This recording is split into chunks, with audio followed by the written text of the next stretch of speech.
Hello dear friends, പുതിയൊരു വീഡിയോയിലോട്ടേക്ക് എല്ലാവർക്കും സ്വാഗതം.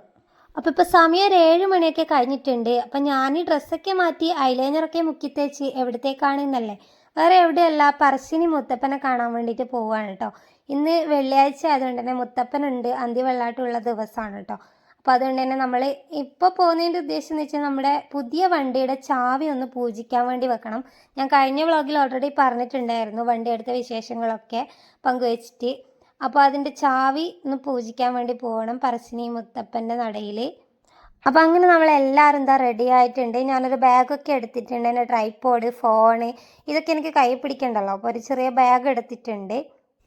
അച്ഛനെ വീഡിയോ കിട്ടാൻ വേണ്ടി ഞാൻ നടക്കുന്നതാണ് കേട്ടോ. അച്ഛൻ ശ്വാസം വിടാതെ നടക്കുന്ന പോലെ നടക്കുന്നുണ്ട്. ഇവിടുന്ന് എങ്ങനെ വാസുവേട്ട ഒന്ന് രക്ഷപ്പെടുക?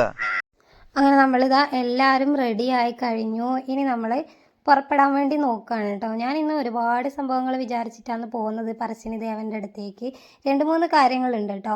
അപ്പോൾ അതൊക്കെ നടക്കുമോ ഇല്ലയോ എന്നൊന്നും എനിക്കറിയത്തില്ല, എന്നാലും അവിടെ ചെന്ന് നോക്കാം. അപ്പോൾ നമ്മളങ്ങനെ വണ്ടി കയറി ഇരുന്നിട്ടുണ്ട്. അങ്ങനെ നമ്മളിതാ പുറപ്പെട്ടിട്ടുണ്ട് കേട്ടോ.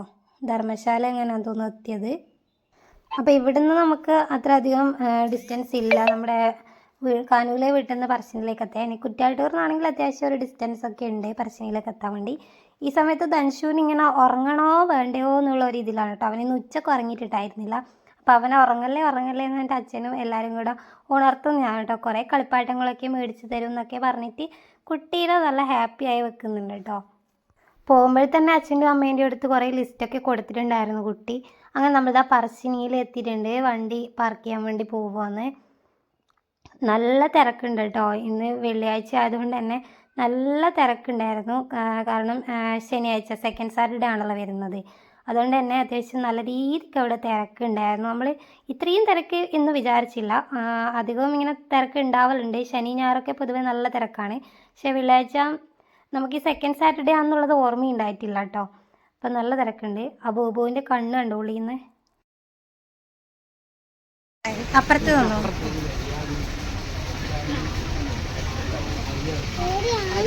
ഏതേനു ഇതേനു തോന്നല്ലേ. പ്രശാന്തേട്ടൻ ഇല്ലേ?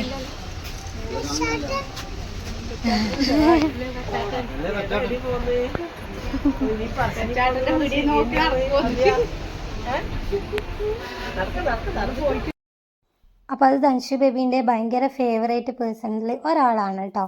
അതായത് പ്രശാന്തേട്ടൻ പാറക്കുട്ടീൻ്റെ നമ്മുടെ നെയ്ബറാണ് കേട്ടോ. പാറക്കുട്ടി ധൻഷു ബേബീൻ്റെ ബെസ്റ്റ് ഫ്രണ്ടാണ്. അപ്പോൾ പാറുവിൻ്റെ അച്ഛനാണ് കേട്ടോ. അപ്പോൾ അവിടെ കട നടത്തുന്നുണ്ട് പറശ്ശിനിയിൽ. നമ്മൾ വാങ്ങിക്കാനൊക്കെ ഉണ്ടെങ്കിൽ അവിടെ നിന്ന് തന്നെയാണ് മേടിക്കാറ്. പിന്നെ ആ ഒരു ഭാഗത്ത് ആ ലൈറ്റ് ഇട്ട നല്ല കട ഉണ്ടല്ലോ, അവിടെ എത്തുമ്പോൾ എനിക്ക് ഭയങ്കര ഇഷ്ടമാണ് കേട്ടോ. അപ്പോൾ അതാ ധൻഷു ബേബീനെ അച്ഛൻ മാറിയെടുക്കുന്നുണ്ട് അമ്മയുടെ കയ്യിൽ നിന്ന്. അങ്ങനെ നമ്മൾ നടയിലേക്ക് കയറാൻ വേണ്ടി പോകുന്നു കേട്ടോ. നല്ല തിരക്കുണ്ടായിരുന്നു. അതുകൊണ്ട് ഞാൻ ട്രൈപോഡ് അങ്ങനത്തെ സംഭവങ്ങളൊന്നും വലിയ പുറത്തിറക്കാൻ നിന്നിട്ടില്ല. ഫോൺ തന്നെ ഇങ്ങനെ പിടിച്ചുകൊണ്ട് നടക്കുന്നുണ്ട് കേട്ടോ. മുത്തപ്പനുള്ള ദിവസം ഇവിടത്തേക്ക് വരുമ്പോൾ ഒരു പ്രത്യേക ഇതാണല്ലേ. അപ്പോൾ ഇവിടെ വന്നിട്ടില്ലാത്തവരൊക്കെ ഒന്ന് തീർച്ചയായും വരണം കേട്ടോ.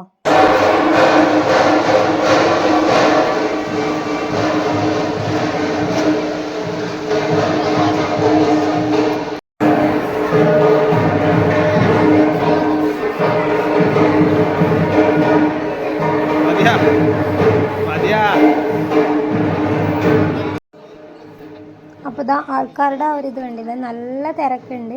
നമ്മൾ പുഴയിൽ ഇറങ്ങാൻ വേണ്ടി നോക്കിയപ്പം പുഴയിലെ വെള്ളം ആ ഒരു ഇതിൽ ഉണ്ടായിരുന്നില്ല. അവിടെ നിന്നൊക്കെ കുറേ അങ്ങോട്ടേക്ക് ഇറങ്ങി പോയിട്ടുണ്ടായിരുന്നു കേട്ടോ. അപ്പോൾ അതുകൊണ്ട് കാല് കഴുകാനൊന്നും പറ്റില്ല. അപ്പോൾ നമ്മൾ ജസ്റ്റ് നോക്കിയിട്ട് ഇതാ ഉള്ളിലേക്ക് കയറാണ്. ഇവിടെ വെച്ച് മൊബൈൽ ഫോണ് നമ്മൾ ഇനി എടുക്കത്തില്ലല്ലോ. ഇതിനുള്ളിലേക്ക് ഫോണ് യൂസ് ചെയ്യാൻ വേണ്ടി പറ്റില്ല. അറിയാത്തവർക്ക് വേണ്ടി പറഞ്ഞതാണ് കേട്ടോ. അറിയുന്നവർക്കൊക്കെ അറിയായിരിക്കും. അങ്ങനെ നമ്മൾ തൊഴുത് ഇറങ്ങിയിട്ട് ജസ്റ്റ് ഒന്ന് ചായ കുടിക്കാൻ വേണ്ടി വന്നിട്ടുണ്ട്. ചായ പൂജിക്കാൻ വേണ്ടി വെക്കണമെങ്കിൽ കുറച്ച് സമയം, കാരണം അത്രയും തിരക്കുണ്ട്. മുത്തപ്പൻ ഒന്നാമത് കുറി കൊടുക്കുന്ന സമയമൊക്കെ ആയതുകൊണ്ട് നമ്മൾ വിചാരിച്ചു ആ ഒരു ഗ്യാപ്പിൽ കുറച്ച് തിരക്ക് കഴിയട്ടെ എന്ന് വെച്ചാൽ നമ്മൾ ചായയൊക്കെ കുടിക്കാനായിട്ട് വന്നു. തമ്പാച്ചിയുടെ നിർമ്മാലം ധൻഷു അങ്ങനെയാണ് പറയാം. ഇവിടെ വന്നു കഴിഞ്ഞാൽ ഇവിടുത്തെ ഈ ചായയും ഫുഡൊക്കെ കഴിക്കാതെ നമ്മൾ പോവുകയാണെങ്കിൽ നമുക്ക് എന്തോ ഒരു വിഷമമായിരിക്കും അല്ലേ. കഴിക്കണം എന്ന് ആഗ്രഹിച്ചിട്ട് നമ്മൾ കഴിക്കാതെ പോവുകയാണെങ്കിൽ ഭയങ്കര ഒരു എന്താ പറയുക, മനസ്സിനൊരു ബുദ്ധിമുട്ടായിരിക്കും. അപ്പോൾ അതങ്ങനെ നമ്മുടെ ചായ വന്നു, ചായ നമ്മൾ കുടിച്ചു. അപ്പോൾ ഫുഡ് നമ്മൾ കഴിക്കണം എന്ന് വെച്ചിട്ട് വന്നതാണ്, പക്ഷെ അതെന്താണെന്നുള്ളത് ഞാൻ വഴിയെ പറയാം. അപ്പോൾ നമ്മൾ ചാവിയൊക്കെ പൂജിച്ച് പുറത്തിറങ്ങി തലേന്ന് ചന്ദനക്കുറിയൊക്കെ തൊട്ടിട്ടുണ്ട്. അമ്മേനും അച്ഛനും വെയിറ്റ് ചെയ്യായിരുന്നു. അവർ പിന്നെ ഭണ്ണാരത്തിൽ പൈസ ഇടാൻ വേണ്ടിയിട്ട് പോയിട്ടുണ്ടായിരുന്നു കേട്ടോ. അപ്പോൾ ഈ ഒരു പട്ടിക്കുട്ടി ഉണ്ടല്ലോ ശ്രീകോവിലിൻ്റെ ഉള്ളിൽ തന്നെ കിടന്ന് കളിക്കുന്നുണ്ടായിരുന്നു. വളരെ ക്യൂട്ടായിട്ടുള്ളൊരു പട്ടിക്കുട്ടിയാണ് കേട്ടോ. അപ്പോൾ ഇത് പുറത്തിറങ്ങിയിട്ടുണ്ട്. ആൾക്കാരുടെ ഇടയ്ക്കായുമ്പോൾ അതിനെ ചവിട്ടി പോകുമല്ലോ, അപ്പോൾ അതിൻ്റെ ആൾക്കാർ വന്നിട്ട് അതിനെ പിടിച്ചുകൊണ്ട് പോകുന്നൊക്കെ ഉണ്ടായിരുന്നു. അപ്പോൾ പുറത്തിറങ്ങിയപ്പോൾ അതിൻ്റെ അമ്മയാണ് പുറത്ത് അമ്മേൻ്റെ കൂടെ കളിക്കുന്നുണ്ട് കേട്ടോ. അങ്ങനെ മുത്തപ്പൻ്റെ അടുത്ത് വന്നു കഴിഞ്ഞാൽ നമുക്ക് ഒരുപാട് കാണാൻ പറ്റുന്ന മുത്തപ്പൻ്റെ വാഹനമാണല്ലോ പട്ടി.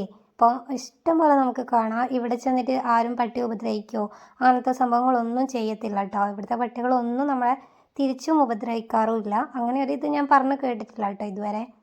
ഇപ്പോൾ ദൈവം ഉണ്ടോ അല്ലെങ്കിൽ ദൈവവിശ്വാസം ഉണ്ടോ എന്നൊക്കെ എന്നോട് ചോദിച്ചു കഴിഞ്ഞാൽ, നമ്മളിപ്പം ഫസ്റ്റ് നമുക്ക് എന്തെങ്കിലും ഒരു വിഷമതകൾ വന്നാലോ അല്ലെങ്കിൽ എന്തെങ്കിലും ഒരു സന്തോഷം വന്നാലോ ഫസ്റ്റിൽ നമ്മൾ വിളിക്കുന്നത് എന്താ പറയുക, നമ്മളെ ദൈവത്തിനെ ആയിരിക്കും അല്ലേ.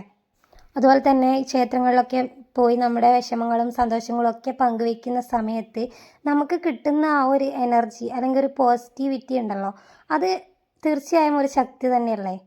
നമ്മുടെ മൈൻഡ് പോസിറ്റീവായിട്ട് ഇരിക്കുന്ന സമയത്ത് നമ്മൾ എന്തൊക്കെ ചെയ്തു കഴിഞ്ഞാലും അത് ചിലപ്പോൾ നമുക്ക് സക്സസ്സിലേക്ക് എത്തിക്കാൻ വേണ്ടി പറ്റാറുണ്ടല്ലേ. അതായത് ഇപ്പം നമ്മളിപ്പോൾ ഒരു പുതിയൊരു കാര്യം ഒരു കാര്യം തുടങ്ങാൻ വേണ്ടി പോവുകയാണ്.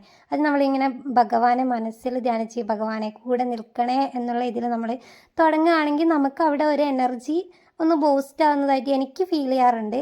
അതായത് എൻ്റെ കൂടെ ഭഗവാനുണ്ട് എന്നുള്ളൊരു ആത്മവിശ്വാസം ഉണ്ടാവും. അപ്പോഴത്തേക്കും നമ്മൾ ചെയ്യുന്ന കാര്യങ്ങളൊക്കെ എന്തായാലും ഒരു സക്സസ്സിലേക്ക് വരാറുണ്ടല്ലേ.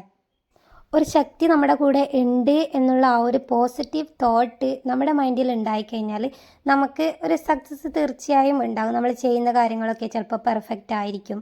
അപ്പോൾ ആ ഒരു ശക്തിയാണ് ഞാൻ ദൈവം എന്ന പേരിൽ വിളിക്കുന്നത്. സങ്കടങ്ങൾ വന്നു കഴിഞ്ഞാൽ ഞാൻ ഫസ്റ്റ് ദൈവത്തിനെ തന്നെയാണ് വിളിക്കാറുള്ളത്. ഇപ്പം നമുക്ക് സങ്കടങ്ങളിലൂടെ കടന്നു പോകുമ്പോഴായാലും ഞാൻ മനസ്സിനോട് പറയുന്നത് ദൈവം എന്തോ ഒന്ന് നമുക്കായിട്ട് മാറ്റി വെച്ചിട്ടുണ്ട് സന്തോഷിക്കാനായിട്ടുള്ളത് എന്നൊരു പോസിറ്റീവ് തോട്ട് മൈൻഡിന് ഉണ്ടായാൽ തന്നെ അതൊരു ശക്തിയല്ലേ. തീർച്ചയായും നമ്മുടെ മൈൻഡിന് കൊടുക്കാൻ പറ്റിയ ഏറ്റവും വലിയൊരു സപ്പോർട്ട് തന്നെയാണ് അത്. അങ്ങനെ ഒരു ശക്തി ഉണ്ട് എന്ന് നമ്മൾ വിശ്വസിക്കുന്നത്. അതുപോലെ തന്നെ പല സിറ്റുവേഷൻസ് ആയാലും നമുക്ക് ഈ ഒരു ശക്തി ഉണ്ട് എന്ന് നമ്മൾ വിശ്വസിച്ച് കഴിഞ്ഞാൽ, ആ ഒരു പോസിറ്റീവ് തിങ്ക് നമുക്ക് ഉണ്ട് എന്നുണ്ടെങ്കിൽ തീർച്ചയായും പല സിറ്റുവേഷനും നമുക്ക് ഓവർകം ചെയ്യാൻ വേണ്ടി പറ്റാറുണ്ട്. ഞാൻ എൻ്റെ കാര്യം മാത്രമാണ് പറഞ്ഞത്. നിങ്ങൾക്കൊക്കെ എന്താണ് പറയാനുള്ളതെന്ന് പറയാം കേട്ടോ. അപ്പോൾ എനിക്ക് ഉണ്ടാകുന്ന ആ ഒരു പോസിറ്റീവായിട്ടുള്ള ആ ഒരു ശക്തി ദൈവം തന്നെയാണ്. അപ്പോൾ ഗൈസ് ആരും തെറ്റിദ്ധരിക്കരുത്. അമ്മ അവിടെ കണ്ട ജസ്റ്റ് ഒരു ഗ്ലാസ്, ഞാനും അമ്മയും വിചാരിച്ചു അതിൽ വെള്ളം എന്തോ കളർ വെള്ളം ഒഴിച്ച് വെച്ചേക്കുന്നതാണെന്ന്. പക്ഷെ അതിൻ്റെ ഉള്ളിലായിട്ട് 2 ലെയറിലായിട്ട് അത് സെറ്റ് ചെയ്ത് വെച്ചേക്കുന്നതാണ് കേട്ടോ. ഞാൻ ഫസ്റ്റ് ടൈമാണ് കാണുന്നത്. കാറിൻ്റെ ഫ്രണ്ടിലൊക്കെ വെക്കുന്നതാണെന്ന് പ്രശാന്ത് ഏട്ടനോട് ചോദിച്ചപ്പം പറഞ്ഞു. അപ്പോൾ നമ്മളിത് ആ പ്രശാന്ത് ഏട്ടൻ്റെ കടയിൽ നിന്ന് തിരിച്ചു പോകുമ്പം ആവശ്യമായിട്ടുള്ള സാധനങ്ങളൊക്കെ വാങ്ങിച്ച് ടാറ്റ ബൈ ബൈ പറഞ്ഞ് അവിടെ കണ്ടൊരു ബുദ്ധൻ്റെ നല്ല അടിപൊളി ഫോട്ടോയും എടുത്ത് വന്നു. അപ്പോൾ ഗൈസ് ഞാൻ നേരത്തെ പറഞ്ഞു പറശ്ശിനിയിൽ നമ്മൾ ഇന്ന് ചോറൊക്കെ അവിടെ നിന്ന് തന്നെ കഴിക്കണം എന്ന് വിചാരിച്ചിട്ടാണ് പോയത്. അതൊരു കാര്യം. പിന്നെ എൻ്റെ ഫോട്ടോ എനിക്കിന്ന് കാണാൻ പറ്റും. എന്തോന്നറിയില്ല, ആ ഫോട്ടോ തൂക്കിയതിന് ശേഷം എനിക്കിത് കാണാനുള്ള യോഗം ഇതുവരെ ഉണ്ടായില്ല. അതിന് ശേഷം ഞാൻ അവിടെ ഒരു 5-6 വട്ടം പോയെങ്കിലും എൻ്റെ ഫോട്ടോ എനിക്ക് കാണാൻ വേണ്ടി പറ്റിയില്ല കേട്ടോ. അത് ദൈവം തരുന്നൊരു കളിയായിട്ടാണ് ഞാൻ കൂട്ടിയേക്കുന്നത്. അങ്ങനെ നമ്മൾ അവിടെ ഫുഡ് കഴിക്കേണ്ടെന്ന് വിചാരിച്ചത് വേറൊന്നും കൊണ്ടല്ല, നല്ല തിരക്കുണ്ടായിരുന്നു കേട്ടോ. ഗേൾസിൻ്റെ ഒക്കെ ക്യൂ എന്ന് വെച്ച് കഴിഞ്ഞാൽ അത്രയും ലെങ്തി ആയിട്ടുള്ളൊരു ക്യൂ ആണ്. അപ്പോൾ നമ്മൾ ഇപ്രാവശ്യം കഴിക്കേണ്ട, നമുക്ക് പിന്നീട് ഒരു വട്ടം കഴിക്കാമെന്ന് വെച്ചിട്ട് നമ്മളിതാ പുറത്തുനിന്ന് കഴിക്കാമെന്നുള്ള രീതിയിൽ ഇല റെസ്റ്റോറൻറ്റിലേക്ക് പോവുകയാണ് കേട്ടോ. അപ്പോൾ എനിക്ക് പറശ്ശിനിയിൽ നിന്ന് ഭക്ഷണം കഴിക്കണം നമ്മളെല്ലാവരും വിചാരിച്ചതായിരുന്നു. പക്ഷെ അത് പറ്റിയില്ല. അപ്പോൾ ഞാൻ അവിടുന്ന് എൻ്റെ മനസ്സിലൊരു ഇതുണ്ടായിരുന്നു, നമുക്ക് ഇന്ന് എന്തെങ്കിലും ഒരു തടസ്സം തീർച്ചയായും ഉണ്ടാകുന്നുള്ളത്. കാരണം പറശ്ശിനിയിൽ നിന്ന് എപ്പോൾ നമ്മൾ ഫുഡ് കഴിക്കണം എന്ന് വിചാരിച്ചിട്ട് കഴിക്കാണ്ട് ഇറങ്ങി, അല്ലെങ്കിൽ കഴിക്കുന്നില്ല എന്ന് വിചാരിച്ചൊക്കെ ഇറങ്ങി കഴിഞ്ഞ് കഴിഞ്ഞാൽ നമുക്ക് എന്തെങ്കിലും, എനിക്ക് പേഴ്സണലി പറയുകയാണെങ്കിൽ എന്തെങ്കിലും ആയിട്ടൊരു അനുഭവം ഉണ്ടാവാറുണ്ട്, ഒരു ബാഡ് അനുഭവം കേട്ടോ. ഇവിടെ വന്നപ്പോൾ ഉണ്ടാകുന്ന വെച്ച് കഴിഞ്ഞാൽ ഒരുപാട് സമയം നമ്മൾ വെയിറ്റ് ചെയ്തു കേട്ടോ. കുറേ സമയം നമ്മളിപ്പം ഈ ഒരു വെയിറ്റ് ചെയ്യുന്ന സമയം നമ്മൾ ചിലപ്പോൾ പറശ്ശിനിയിൽ വെയിറ്റ് ചെയ്തിട്ടുണ്ടെങ്കിൽ നമുക്ക് അവിടുന്ന് ഫുഡ് കിട്ടിയേനെ, അതായത് അത്രയും തിരക്ക് നീങ്ങി കിട്ടിയേനെ. കാരണം അത്രയും ടൈം നമ്മൾ ഇവിടെ സ്പെൻഡ് ചെയ്തിട്ടുണ്ട്. അപ്പോൾ അത് നമ്മളിന്ന് പരീക്ഷിച്ചതാവണം എന്ന് ഞാൻ വിശ്വസിക്കുന്നു. ഇതുപോലെ മുൻപ് എനിക്കൊരു അനുഭവം ഉണ്ടായിട്ടുണ്ടായിരുന്നു. അത് ഞാനൊരു വീഡിയോയിൽ ഓൾറെഡി ഷെയർ ചെയ്തിട്ടുണ്ട്. അപ്പോൾ ഞാൻ ഇതാ നമ്മൾ പൊറോട്ടയും അങ്ങനത്തെ സംഭവങ്ങളൊക്കെയാണ് ഓർഡർ ചെയ്തിട്ടുള്ളത്. പിന്നെ ഈ ഒരു ഫുഡ് നമ്മൾ വാങ്ങിച്ചിട്ടുണ്ടെങ്കിൽ കൂടി ഇത് നമുക്ക് ഫുള്ളായിട്ട് കഴിക്കാനുള്ള ഒരു കപ്പാസിറ്റിയും കൂടി ഉണ്ടായിരുന്നില്ല. ഒക്കെ കൊണ്ട് നമുക്ക് ഈ ഒരു ഫുഡ് കഴിക്കുമ്പോൾ ഒരു നെഗറ്റീവ് ഫീലിംഗ് ഉണ്ടായിരുന്നു. പക്ഷേ വേറെ പറയാനുള്ളത് വെച്ചാൽ ഇവിടുത്തെ ഫുഡ് കിഡിലൻ ടേസ്റ്റാണ് കേട്ടോ. ആ പൊറോട്ടയൊക്കെ ആണെങ്കിൽ വളരെ ക്രിസ്പി ആയിട്ട്, അതുപോലെ തന്നെ ആ ചില്ലി അടിപൊളിയായിരുന്നു കേട്ടോ. നല്ല രസമുണ്ടായിരുന്നു. നല്ല നല്ല ചൂടോടെ കിട്ടിയത് കൊണ്ട് കഴിക്കാനായിട്ട് വളരെയധികം ടേസ്റ്റ് ഉണ്ടായിരുന്നു. അപ്പോൾ ധൻഷു ബേബി എല്ലാവരും ഫുഡ് കഴിച്ച് ഇരിക്കുകയാണ്. അപ്പോൾ ധൻഷു ബേബി പോയിട്ട് ഒരു മുട്ടായൊക്കെ വാങ്ങിച്ചിട്ട് കഴിക്കുന്നുണ്ട്. ഇവിടുത്തെ ഈ ഒരു ആംബിയൻസ് എനിക്ക് ഭയങ്കരമായിട്ട് ഇഷ്ടമാണ് കേട്ടോ, ഈ എല്ലാ റെസ്റ്റോറൻറ്റിൻ്റെ.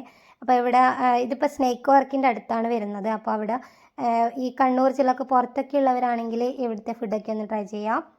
അങ്ങനെ നമ്മൾ വീട്ടിൽ തിരിച്ചെത്തിയ പാടന്നെ ഫസ്റ്റ് ചെയ്യുന്നത് വണ്ടിക്ക് നമ്മൾ പൂജിച്ച ആ ഒരു പ്രസാദമൊക്കെ കിട്ടിയിട്ടുണ്ടല്ലോ, അതൊക്കെ തൊട്ട് കൊടുക്കുക എന്നുള്ളതാണ്. നമ്മുടെ 3 വണ്ടികൾക്കും തൊട്ട് കൊടുത്തിട്ടുണ്ട്. അപ്പോൾ ഇന്നത്തെ ഒരു പറശ്ശിനി യാത്ര കൊണ്ട് ഒരു പോസിറ്റീവ് വൈബ് ഉണ്ടാക്കാൻ വേണ്ടി പറ്റിയിട്ടുണ്ട്. പക്ഷേങ്കിൽ നമുക്ക് ഫുഡ് കഴിക്കാൻ പറ്റിയില്ല, എൻ്റെ ഫോട്ടോ കാണാൻ പറ്റിയില്ല എന്നൊക്കെയുള്ളൊരു വിഷമം എനിക്ക് വളരെ കാര്യമായിട്ടുണ്ട് കേട്ടോ. അതിന് ഒരവസരത്തിൽ നമുക്ക് കാണാം എന്നുള്ളൊരു വിശ്വാസത്തിൽ ഞാനിങ്ങനെ ഇരിക്കുകയാണ് കേട്ടോ. അപ്പോൾ അതൊക്കെ കഴിഞ്ഞ് എല്ലാ പരിപാടിയും കഴിഞ്ഞ്. അപ്പോൾ ഇന്നത്തെ വീഡിയോ ഇത്ര മാത്രമേ ഉള്ളൂ കേട്ടോ. അപ്പോൾ എൻ്റെ വീഡിയോ ഇഷ്ടപ്പെട്ട് കഴിഞ്ഞാൽ ലൈക്ക് ചെയ്യുക, ഷെയർ ചെയ്യുക, കമൻറ്റ് ചെയ്യുക. പറശ്ശിനിയിൽ നിങ്ങൾക്ക് ദൈവത്തെക്കുറിച്ചുള്ള സങ്കല്പങ്ങളൊക്കെ കമൻറ്റ് ചെയ്യുക. അപ്പോൾ ഇന്നത്തെ വീഡിയോ ഇത്ര മാത്രമേ ഉള്ളൂ. പുതിയൊരു വീഡിയോ ആയിട്ട് വീണ്ടും വരാം. അതുവരേക്കും എല്ലാവർക്കും bye bye and take care.